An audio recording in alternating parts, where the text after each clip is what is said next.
예배 자리에 함께 하시며 이 주일 한날을 거룩하게 보내시는 우리 모든 성도님들 가운데 하나님께서 예배를 받으시고 또한 이 자리 한 분 한 분에게 크신 은혜 허락하실 줄로 믿습니다. 오늘 우리가 함께 읽은 본문은요, 골로새서의 마지막 인사 중에도 아주 끝 부분입니다. 마지막 부분은 끝 인사로 통일된 한 이야기보다는요, 여러 사람과 또 여러 내용들이 담겨져 있습니다. 그 내용을 다 다룰 수는 없지만은요, 골로새서의 마지막 부분을 통해서 또 이 바울의 끝 인사에 담긴 성도의 신앙에 관한 내용을 함께 좀 살펴보도록 하겠습니다. 함께 우리의 신앙을 돌아볼 수 있는 은혜가 있으시기를 주님의 이름으로 축복합니다. 우리 먼저 14절을 함께 읽어보도록 하겠습니다. 우리 14절 말씀입니다. 우리 함께 읽겠습니다. 사랑을 받는 의사 누가와 또 데마가 너희에게 문안하느니라. 아멘. 우리가 처음 등장하는 인물이요, 바로 이 누가와 데마라는 인물입니다. 우리가 이 누가라는 인물은 익히 잘 알고 계시죠. 이유는 누가복음을 쓴 인물이기도 하고요, 사도행전도 기록한 인물입니다. 신약성경을 무려 2권이나 기록했기에 또한 이 바울과 2차, 3차 전도여행을 함께 했던 인물이기에 하나님 나라에 귀하게 쓰임 받았고 또 우리에게도 지금까지도 기억되는 인물이죠. 그런데 반면에 데마라는 인물은요, 우리에게 잘 알려져 있지 않습니다. 그러나 골로새서에도 바울이 언급하고 있고요, 또 빌레몬서에도 언급하고 있는 것을 볼 때 이 바울에게 꽤 중요한 인물이었고요, 또 하나님 나라에 귀하게 쓰임 받았던 사람임은 우리가 짐작할 수 있는 것이죠. 그런데 우리가 눈여겨볼 것은요, 우리가 읽은 골로새서만이 아니라 이 누가와 데마가 다시 언급되는 곳이 있습니다. 바로 디모데후서 4장인데요. 이 디모데후서 4장에서는 이 둘이 완전히 또 다르게 언급이 되어집니다. 먼저 디모데후서 4장 11절을 한번 이렇게 띄어져 있으니까요, 같이 한번 읽어보도록 하겠습니다. 디모데후서 4장 11절 함께 읽겠습니다. 누가만 나와 함께 있느니라. 내가 올 때에 마가를 데리고 오라. 그가 나의 일에 유익하니라. 아멘. 여기 보면은요, 바울은 누가만 나와 함께 있다라고 말하고 있습니다. 우리가 먼저 알아야 하는 것이요, 골로새서를 쓸 때는 바울이 첫 번째 감옥에 갇혔을 때입니다. 우리가 이 첫 번째 감옥은 자택연금이라고 부르게 되죠. 말 그대로 나름 집과 같은 곳에서 2년 동안 갇혀서 활동에 제약을 받은 겁니다. 그런데 이 두 번째 감옥은요, 첫 번째 감옥과 완전히 다릅니다. 두 번째 감옥은 로마의 마메르틴 감옥이라고 알려져 있는데요, 이 감옥은 사형수들만 보통 들어가게 됩니다. 한번 들어가면 나올 수 없는 감옥으로 알려져 있고요, 감옥 안에 창문이 하나 있는데 그 창문은 자신의 참수형을 당하게 되는 그 자리만 보이는 참혹한 감옥입니다. 그리고 바울은 감옥에서 네로 황제 때 참수형을 당해 순교당한 것으로 알려져 있습니다. 디모데후서는 이 두 번째 감옥에서 쓴 서신이고요, 바울이 죽음을 직감하고 자신의 아들과 같은 디모데에게 쓴 유언과도 같은 서신이죠. 그런데 그런 두 번째 감옥에 갇혀 있는 순간에도요, 누가는 여전히 이 바울 옆에 있었다라는 겁니다. 유일하게 바울 옆을 지킨 사람이 누가였음을 디모데후서를 통해 기록하고 있는 것이죠. 그러니까 다시 말해 이 죽기 직전까지 바울 곁에 있었던 사람이 누가입니다. 그런데 데마의 경우는요, 좀 달랐습니다. 디모데후서 4장 10절인데요. 우리 띄어져 있으니까요, 같이 한번 읽도록 하겠습니다. 함께 읽습니다. 데마는 이 세상을 사랑하여 나를 버리고 데살로니가로 갔고 갈라디아로, 디도는 달마디아로 갔고. 아멘. 여기 보니까요, 데마는 나를 버리고 갔다라고 되어 있습니다. 분명 골로새서를 쓸 당시에는 데마는 바울과 함께 열정적으로 하나님의 일을 감당했던 사람임이 분명합니다. 그런데 디모데후서를 쓰고 있는 그 마지막 순간에는 데마는 바울과 함께하지 못했다라는 것이죠. 누가는 끝까지 함께했지만 데마는 바울을 버렸습니다. 바울을 버린 이유까지 기록하고 있습니다. 바로 세상을 사랑하였기 때문이다라고 기록하고 있죠. 이 얼마나 안타까운 모습인지 모릅니다. 분명 골로새서에서는 좋은 모습으로 함께 기록되었던 두 사람인데 시간이 흘러 디모데후서가 기록될 때 한 사람은 여전히 신앙을 지켰고 한 사람은 세상을 사랑해서 신앙을 버렸다고 기록되어 있는 겁니다. 우리가 첫 번째 함께 나누고자 하는 것은요, 우리는 어떤 모습이어야 하겠는가 하는 것입니다. 분명한 것은 우리의 신앙이 데마가 아니라 누가와 같아야 하는 줄로 믿습니다.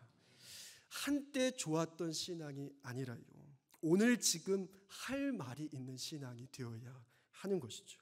중요한 것은 오늘 지금 내가 하나님 앞에 어떻게 서 있는가 하는 것입니다. 때로 과거를 돌아볼 때 아쉬울 수도 있고요, 잘못했을 수도 있고요. 그러나 아무리 과거가 아쉬울지라도 하나님께서는 오늘 우리에게 괜찮다 말씀하십니다. 다시 시작하자 말씀하시고요. 중요한 것은 오늘 디모데와 같이 내가 누구를 따르고 있는가, 그것을 하나님께서는 보고 계신다라는 것이죠. 바울은 디모데후서 4장 7절에서 8절에 이렇게 기록합니다. 나는 선한 싸움을 싸우고 나의 달려갈 길을 마치고 믿음을 지켰으니 이제 후로는 나를 위하여 의의 면류관이 예비되었으므로 주 곧 의로우신 재판장이 그날에 내게 주실 것이며 내게만 아니라 주의 나타나심을 사모하는 모든 자에게 도니라, 이렇게 말씀하십니다. 바울은 그가 선한 싸움을 싸우고 달려갈 길을 마쳤다라고 고백하고 있는 것이죠. 우리도 훗날에 이런 고백을 할 수 있는 성도가 되어야 하는 줄로 믿습니다. 매일매일이 우리에게 다시 시작할 수 있는 기회이고요.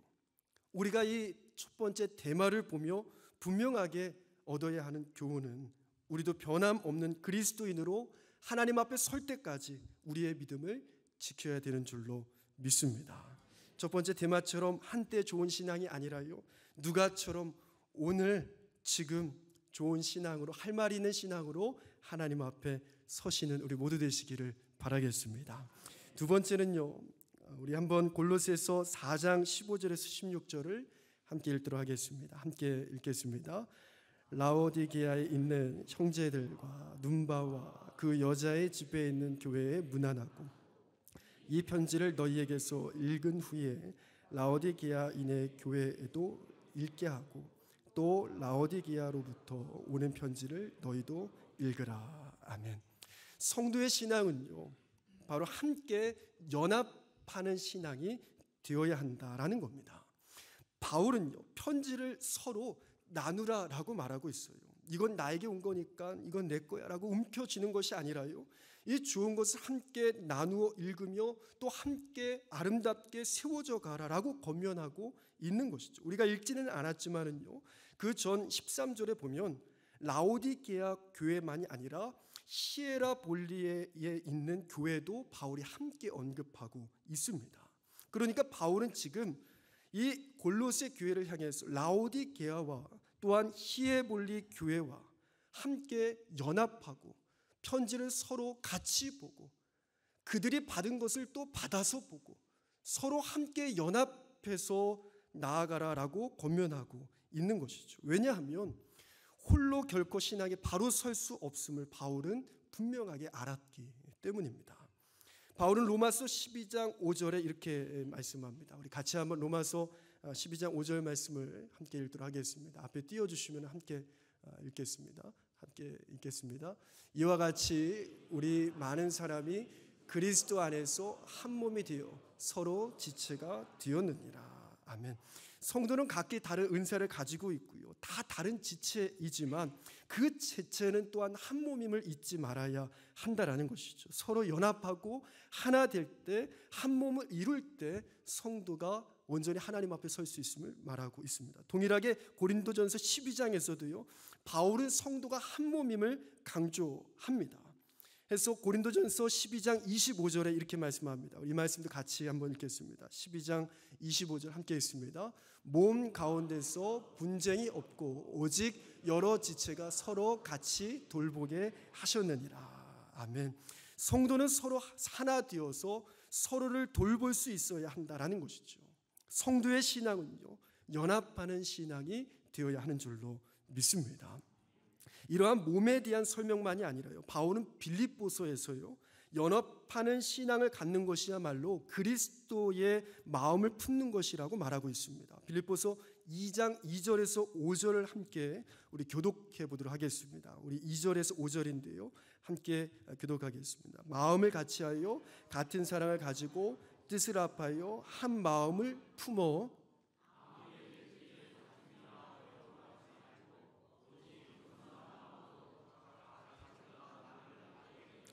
각각 자기 일을 돌볼 뿐더러 또한 각각 다른 사람들의 일을 돌보아 나의 기쁨을 충만하게 하라. 너희 안에 이 마음을 품으라. 곧 그리스도 예수의 마음이니. 아멘. 여기 보니까요, 한 마음을 품고 자기 일을 돌볼 뿐 아니라 서로의 일을 돌보라라고 바울은 분명하게 권면하고 있습니다. 이것이 그리스도 예수의 마음이고 이 마음을 품으라고 바울은 말하고 있는 것이죠. 구약의 솔로몬도요, 이 지혜에 대해서 전도서 4장에 이렇게 말합니다. 전도서 4장 9절에서 12절을 보면요, 9절에 두 사람이 한 사람보다 낫고 좋은 상을 얻을 것이다 라고 말하고요, 10절에서는요 넘어져도 서로 일으킬 수 있다라고 말합니다. 그러나 혼자는 그럴 수 없다라고 말하고요, 11절에서도 두 사람이 누우면 따뜻하다라고 말하고 있고요, 12절은 우리 함께 읽도록 하겠습니다. 우리 12절 함께 한 목소리를 읽습니다. 한 사람이면 패하겠거니와 두 사람이면 맞설 수 있나니 세 겹줄은 쉽게 끊어지지 아니하느니라. 아멘. 우리 앞뒤 옆분과 한번 인사하시는데요, 함께 합시다 이렇게 한번 인사하도록 하겠습니다. 함께 합시다. 네. 함께 합시다. 우리 뒤에 분에게도요, 함께 하겠습니다 이렇게 한번 인사하겠습니다. 네.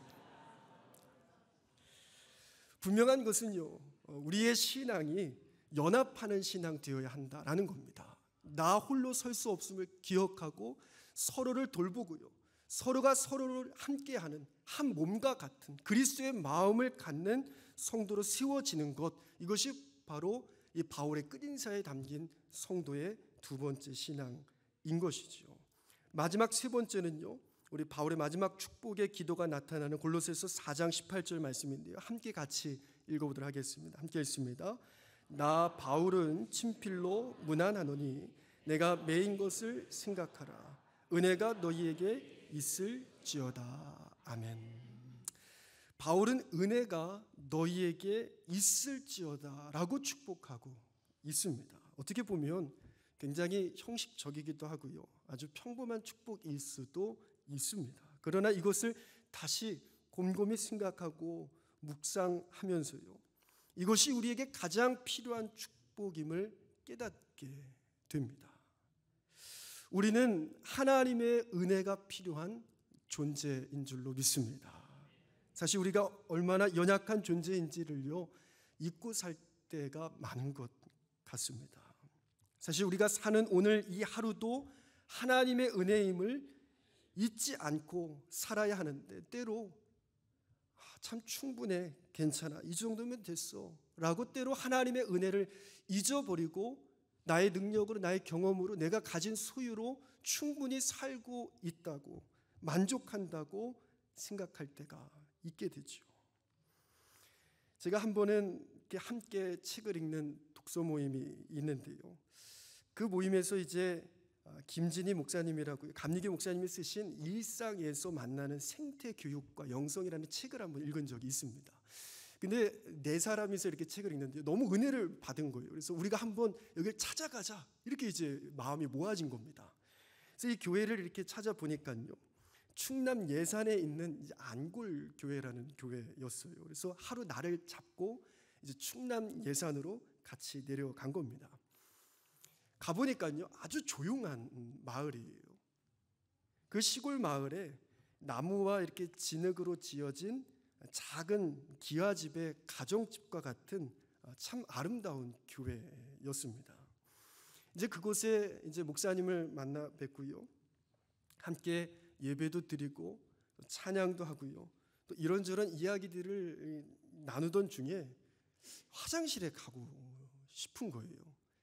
그래서 이제 거기서 벗어나서 밖에 있는 이제 화장실을 제가 혼자 이렇게 가게 됐습니다.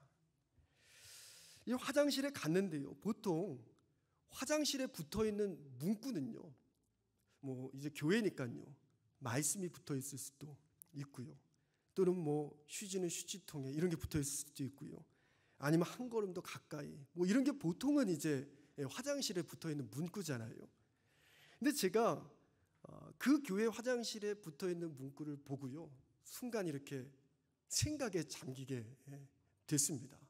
그 문구가 너무 인상적이어서 제가 화장실 갔다 그렇게 찍었었거든요. 그래서 설교 준비하면 그걸 찾아봤는데요, 이런 문구입니다. 한번 보여주시겠어요?